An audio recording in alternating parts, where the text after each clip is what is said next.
দুর্গাপূজা চলাকালে পাহাড়ের অস্থিতিশীলতা জাতীয় ও আন্তর্জাতিক চক্রান্তের অংশ বলে মন্তব্য করেছেন বিএনপির সিনিয়র যুগ্ম মহাসচিব রুহুল কবির রিজভী। সকালে রাজধানীর পল্টনে পূজা মণ্ডপ পরিদর্শন শেষে এই মন্তব্য করেন তিনি। বলেন, যারা শেখ হাসিনার পতন মানতে পারেনি তারাই পরিকল্পিতভাবে পূজার সময় পাহাড়ে অস্থিতিশীল পরিবেশ সৃষ্টি করছে। রিজভী বলেন, রাজনৈতিকভাবে সাম্প্রদায়িক সম্প্রীতিকে বিভাজিত করা হয়েছে।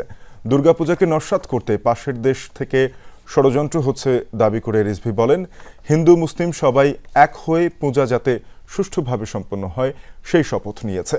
দেশের সাম্প্রদায়িক সম্প্রীতি বজায় রাখতে দলমত নির্বিশেষে কাজ করার আহ্বান জানান রুহুল কবির রিজভী।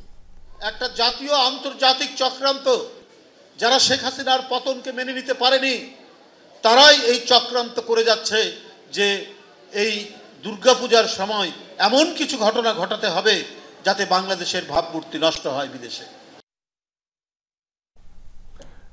এদিকে জাতীয় প্রেস ক্লাবে আন্তর্জাতিক প্রবীণ দিবস উপলক্ষে এক আলোচনা সভায় বিএনপির স্থায়ী কমিটির সদস্য ডক্টর AZM জাহিদ হোসেন বলেছেন, আসন্ন জাতীয় নির্বাচন PR পদ্ধতিতে নয়, সংবিধান অনুযায়ী হবে।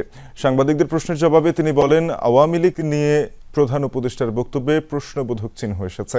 যারা গণহত্যা, গুম, খুন, লুটপাট করেছে তাদের বিচারের আহ্বান জানান তিনি।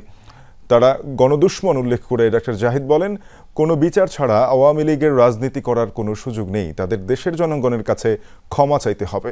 শেখ হাসিনা সত্যিকারে রাজনীতিবিদ হলে পালাতেন না বলেও মন্তব্য করেন তিনি।